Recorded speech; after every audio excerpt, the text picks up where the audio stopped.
We are live, I think. Yes, we're live. All right. Happy Friday, everybody. Last night was a good one. I don't me and Mitch cleaned up last night. I think the picks we gave out combined went like 8-1 or something. Was an awesome Thursday. We're going through 4 games again. I put C Ruff on there. I don't know if anyone's ever even called him that. That's Chris Ruffalo. You probably know him from the Pick Dogs channel. Joining us. Like I said, just 4 games. We'll rip through them quickly with tonight and then tomorrow. All the stuff. Both. If you work in this industry, you're busy as shit tonight. So we're gonna rip through it pretty quick. 4 games. Let's run the intro and get started. Welcome to the source. The source. Source. Hey, get the source. Someone said, "Yo, C Ruff" in the comments. Is that your nickname? I've been given a lot of nicknames. Rough, C-Rough. I typed that like almost sarcastically, like being funny. Yeah, you know what? Hey, it's better than some of the other ones I've gotten. Some of the ones off air, I'll tell you, I can't repeat them here unless you want one of those explicit ratings. Yeah, I hear you on that. And no relation to Mark Ruffalo, correct? Believe it or not, I've got that, and I've used it at the bar a couple times. But other than that, yeah, I would use relation. that. Be like, the Hulk's my uncle, bro. All right, so first one, Central Michigan at Michigan State. Let's run a poll, see where we're at here. I uploaded this one, so it's Central Michigan plus. It's at 14. You can get 13.5 now, by the way. Minus 14, over, under. Start poll. Poll is running. Cast your votes. So you guys already know where I'm at on this one, and I haven't changed. I'm laying them with the Spartans, and yes, I want that half extra hook. I want that half point. I'm laying 13.5. It is, if you're on Central Michigan, you could still get 14 on some books, but a couple have dropped it to 13.5. So if you're following me on the Spartans, make sure you shop around and get that extra half point. Look, real quick, I know there's a ton of question marks when it comes to the Michigan State offense. They were a pass-first program last year. They had Kenneth Walker left after 21. They couldn't run the ball at all last year. Heavily relying on the passing game. Peyton Thorne gone to Auburn. Jaden Reed is a Green Bay Packer and hopefully a keeper for years to come on my fantasy team. And they lost their left tackle as well. So, as Sandra Bullock taught us, left tackle is one of the most important positions on the offense. Probably not the most timely reference, all right? There's a lawsuit. But, yeah, so when you lose the quarterback, wide receiver, and left tackle, and you're a pass-first program, that's going to bring question marks. I'm not sitting here betting Michigan State minus 13.5 because of their offense. I like their defense a little bit, even though under Scotty Hazelton, it's been nothing but bad news. In fact, his tenure there, I'm pretty sure it's gotten worse every single year. But I was on Central Michigan on this one, doing the notes. I was like, oh, yeah, I'm taking the points. And then you really take a look at Central Michigan's offense. And they got that kid. His name's Jace. Hold on. Jace Bauer, I think it is. They got Jace Bauer and Bert Emanuel playing quarterback, right? And they're like, you know what? They like these kids. Bert Emanuel's a hell of an athlete. Michigan State kind of sucks. Like, let's do it. And then you look at a couple of the games that Jace Bauer has started, specifically his last 2 starts. He had 68 yards passing. You know what? I don't want to mess up the numbers. I have it right here. He threw for 62 yards and 68 yards in those 2 starts. Central Michigan lost both those games to Western Michigan and Eastern Michigan. This is Michigan State and East Landing. You expect this kid to go in there? No, absolutely not.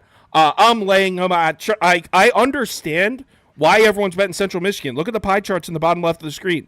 Everyone's betting CMU, and I get it. Like, I was there myself, but I got smacked with some reality when I really looked at the quarterbacks in the situation, and I'm going to lay the 13.5 here. Yeah, you know, I liked it at 15. I'm not gonna lie. I liked Central Mich at 15 because that extra point, even at 14.5, I could see this is a 2-touchdown game that Michigan State wins.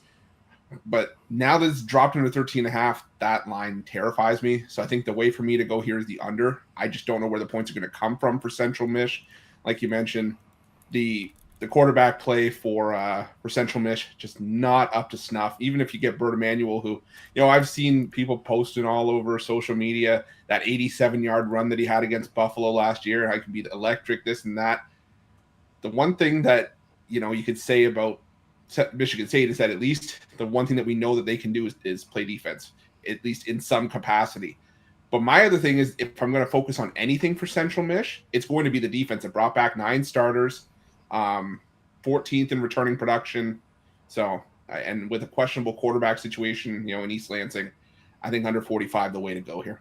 Yeah, if I was taking the total, I would. In fact, now that you've said that, a nice little bet would be maybe a Central Michigan team total under wherever it's at, because I get it. There's a question mark with the Michigan State defense and Central Michigan State's offense, and Central Michigan's defense, although it sucked last year, like he said, they brought back a shitload of starters. So maybe first game of the season, question mark offense, maybe they give them a little bit of trouble. I could see that.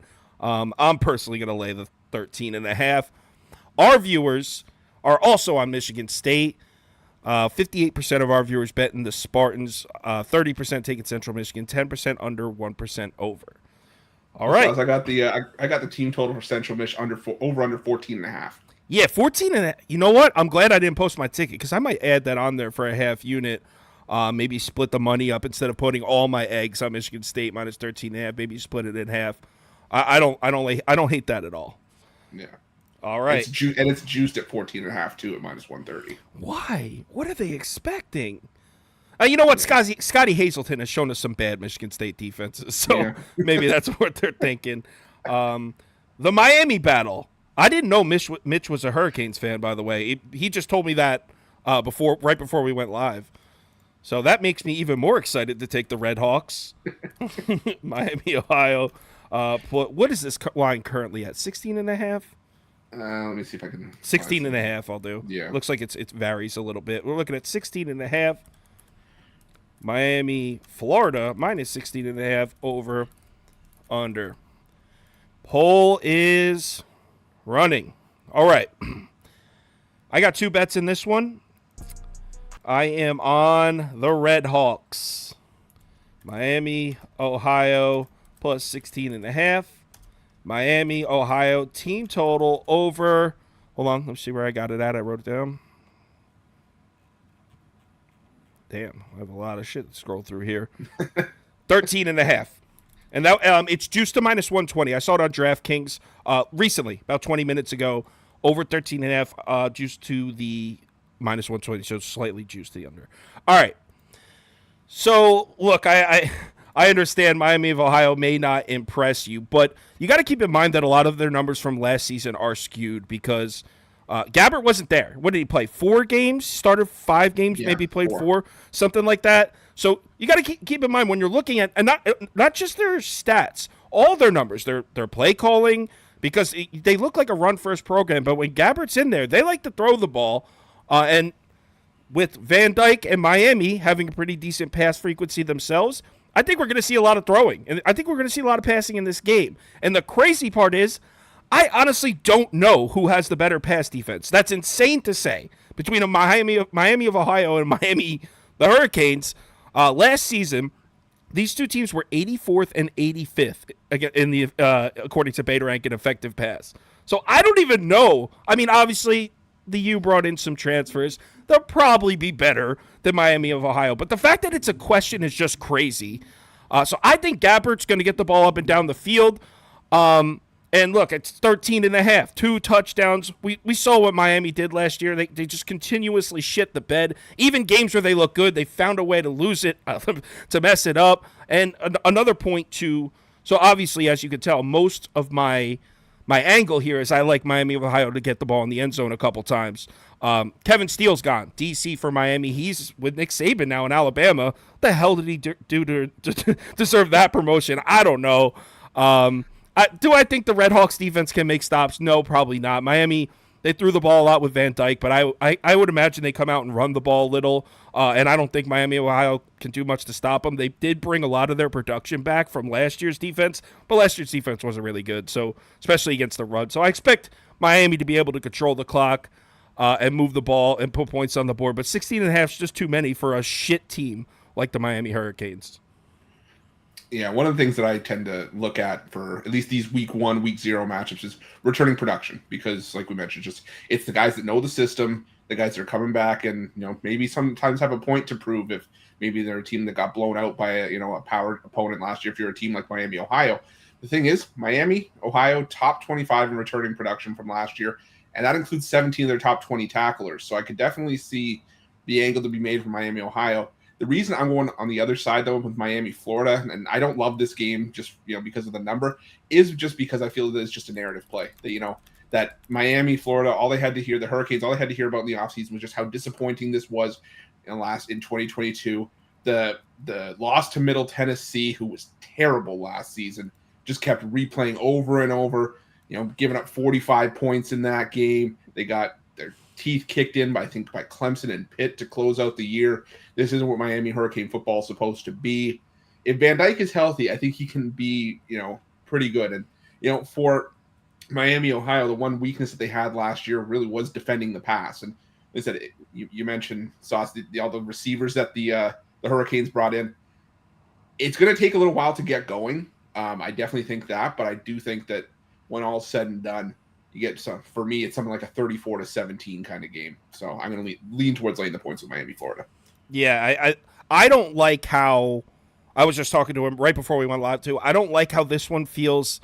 I don't want to say obvious because that's not really the word, but it feels like too easy. Yeah, it's like, why I can't lay 16.5 with Miami, but you know what? Action's coming into Miami. Not crazy. It's not like the public's all over Miami, but there's a decent amount of people betting the Canes out there, which makes me feel a little bit better. But it's also the reason that I'm splitting my money up on this one and putting half of it on the team total over. Because, like I said, I don't think the Redhawks defense is going to be able to make stops. It kind of reminds me of the UConn bet last night. And if you watch that second half, I was in our Discord like, guys, we're going to lose this UConn bet because they could not make a stop. And the NC State offensive line was clearly so much better. I think we're going to see that in the second half where it's like, wow, Miami, the Hurricanes are so much better. It's just, if it was 13.5, I would consider the Hurricanes, not 16. Yeah. I'm with you on that team total, though. I think, after Brett Gabbert has said we're going to show them who the real Miami is, you got to be able to back it up at least a little bit. So I like that team total over. Yeah. And our poll, wow, we're pretty split. Oh, here comes is that Mitch on the Pick Dogs account when he comments? Is that Mitch? Yeah, probably.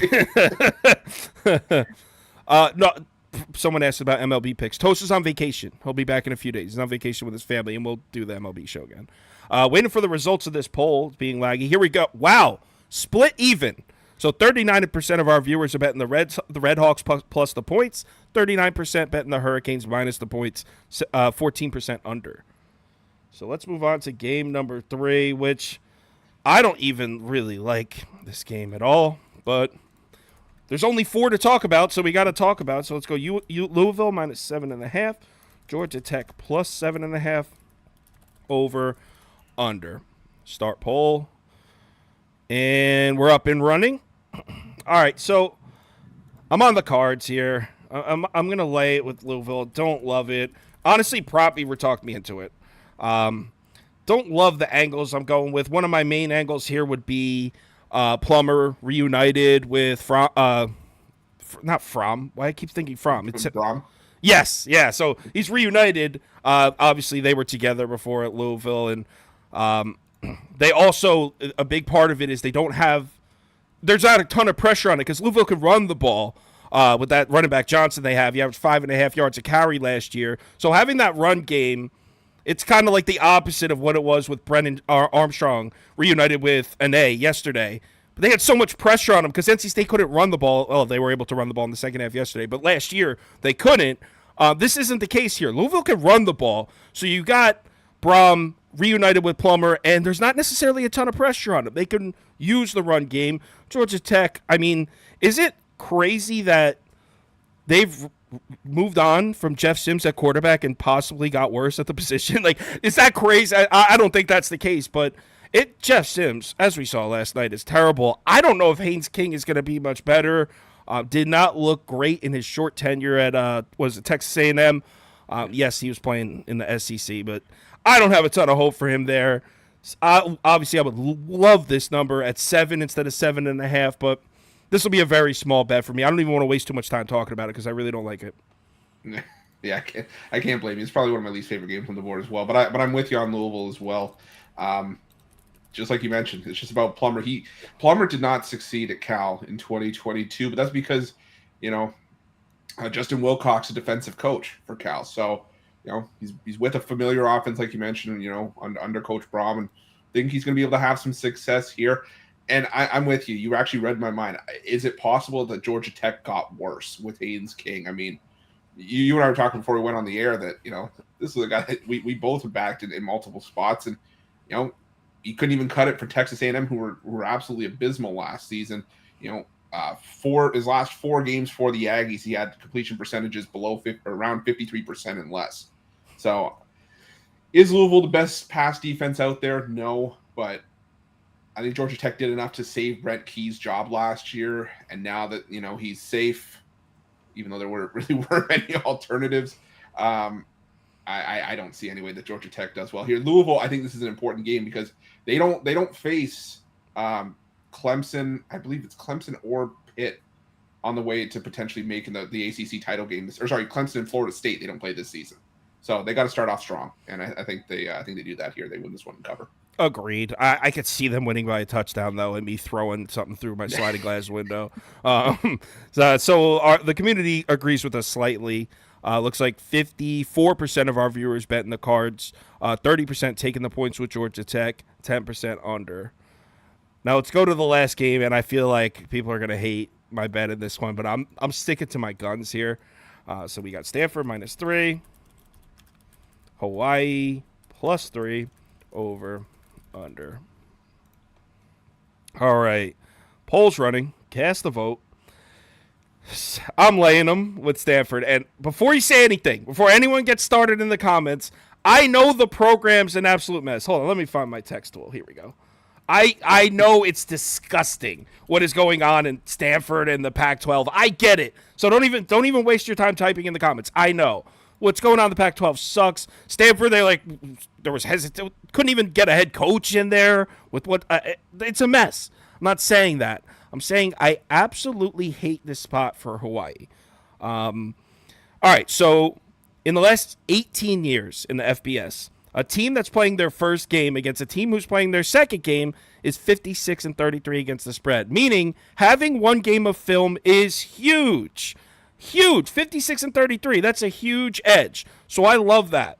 So right off the bat, I'm like, wow, I really want to get there with Stanford. And then you want to talk about, usually when you talk about, Hawaii plays pretty well at home. Well, usually someone's got to fly across the ocean and it's a huge travel advantage. That's not the case here. Hawaii just played in Tennessee, 5-6 days ago? Actually, Stanford has the travel advantage here. And look, like I said, Stanford's a mess. I'm acknowledging it. But still, talent-wise, you really think Hawaii's more talented than Stanford? I don't think they are. Despite what's going on, I still think Stanford has more talent. This game's going to be disgusting. I can see a lot of laughing emojis being sent in the Discord at around midnight tonight during this. This is going to be terrible. But I'm laying the 3. I love that it dropped from 3.5 down to 3. So I'm going to lay it. You know what? I was flip-flopping back and forth between the side, but I decided to stay away from it just with how volatile this line move has been all along. I'm going to go with the over instead here. I'm going to go with the over. I think it's around 58. It was around 58.5. Mainly because you look at, let's start with Stanford. Like you said, Sauce, Stanford's a mess. And there's another word I could use, blank show or cluster blank, and it's just a disaster for Stanford. But Troy Taylor led one of the fastest offenses last year when he was with Sacramento State. This offense in the FCS was lightning quick, and if you translated that to FBS, it was faster than 80% or 85% of the programs in 2022. So I think he's going to have his guys running up and down the field. And like you mentioned, this is a tough schedule spot for Hawaii, traveling from Nashville back home for this game. On a short week. On a short week, exactly, with, having to prepare for Stanford after you just spent the whole offseason preparing for Vanderbilt. So I think it's going to be tough for them there. But I also think that Hawaii, this run and shoot offense is working for them, and they were able to put some points on the board. Don't get me wrong, Vandy picked them apart for the first 3 quarters of that game defensively, but I still think that Hawaii can do enough here to help us get up and over this total against the Stanford defense. It's going to be retooling themselves. I think this is for two teams that we're not going to be betting on a whole lot. I have a feeling this season. I think we're going to get a lot of points in this one. It's going to be fairly exciting. So I like the over here. Yeah, I like that. And keep in mind when we're talking about flying from Tennessee to Hawaii, that's not just like, wow, they flew all the way across the country. That's on the other side of the goddamn planet, man. It's like flying to Japan from New York. That's a hike. I do like the over too, though. If I had to take a total, I would be on the over with you. And as expected, and that's another thing I didn't mention, a lot of people are on Hawaii here. A lot of people. And I can understand if you got in at 4, even 3.5, but now that's down to an even 3. As that line goes, the value on your bet is diminishing depending on when you got in. And at 3, I think the value is on the side of Stanford. But like I said, this game could be disgusting. So let's see what the poll's at. 56% of our viewers taking Hawaii +3. So yeah, a lot of people on Hawaii. 29% Stanford -3. 8% over. 5% under. All right, so we're going to do the community top bet, which is undefeated, a perfect 1-0. But first, Prop Beaver did send in an underdog, so let's go grab that. He emailed it to me. One sec. Let's see. This is yesterday's. Sean Tyler screwed us yesterday. Minnesota, as you know, if you watch that game, couldn't do shit. Couldn't do anything. Thank God they got the win. But, all right, so here's his download. 1 second. Pull up Prop Beaver's. See what he's got for us today. Here it is. All right, from Prop Beaver himself. So he's got the running back from Louisville, Jordan, higher than 64.5 rushing yards. Brett Gabbert, higher than 178.5 rushing yards. Haynes King, lower than 203. Love that one. So that's a 3 pick, so it pays out 6 times. If you don't have Underdog Fantasy, if you don't have an account, it's available in any state highlighted in orange in this map. So if you're in one of those states, go to Underdog Fantasy, the website, or download the app. Make sure you use the promo code BET, B-E-T. That'll give you a $100 deposit bonus. So you deposit $100, they'll give you a free $100 to play with. All right, let's see what our top bet is today. Yesterday, I kind of had a feeling it was going to be UConn or Utah. I truly have no idea where the community's going with this one, so I'm curious. So first game was Central Michigan. So we'll go Central Michigan plus, what is it at, 16.5? I want to get the updated lines to make sure. So 1 second. Oh, it's at 14. No, 13.5. Duh, that's right. Yeah, it's 13.5. Holy shit. All right. I knew I had 13.5, but I didn't know that most books have moved down to 13.5. We got Miami, Ohio, plus 16.5. Miami, Florida, minus 16.5. All right.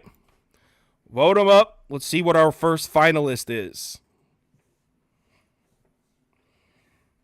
This is going to be interesting. I think it might be, I'm going to say either Hawaii +3 or I don't even know, actually. I was going to say Hawaii +3. Yeah, it was pretty decisive. They were on Hawaii, and it is one of the more public plays on the board, so I could see. Yeah. This one's Michigan State minus 13.5 by a landslide. I don't even need to I'll give it 5 more seconds, but yeah, this is, so all right, Spartans are in there. I guess at 13.5, people like it. So Michigan State minus 13.5, our first finalist.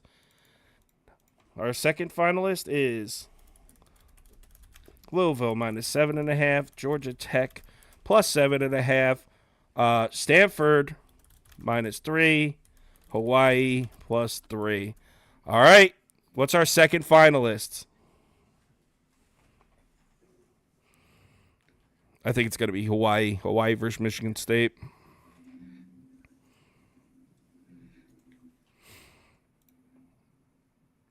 Votes come. Wow, it's Louisville. Still early, though. Give it like 5 more seconds. 5, 4, 3, 2, 1, end. And it's Michigan State or Louisville. Here comes the finals. Michigan State minus 13.5. Louisville minus 7.5. What's our community? What is our top bet? Vote it out. Let's see if we can go community top bet 2-0. And it looks like it's going to be Sparty. Oh, wait. Here comes Louisville coming back. We got a photo finish. Holy shit. I got to let this one go for a few extra seconds because it's close. And to answer your comment, yes, I like South Carolina too. We were actually, me and Proppy were just talking about that game. Drake May's numbers against top third. I'll get to that. I'm recording that video in about an hour. So we have some cool notes on that one. So if you're able to check out that video, we have some cool notes. Proppy really cooked up something cool in that one. This is like a deadlock. I don't want to end the poll because I don't want to. I'm going to give it 5 more seconds.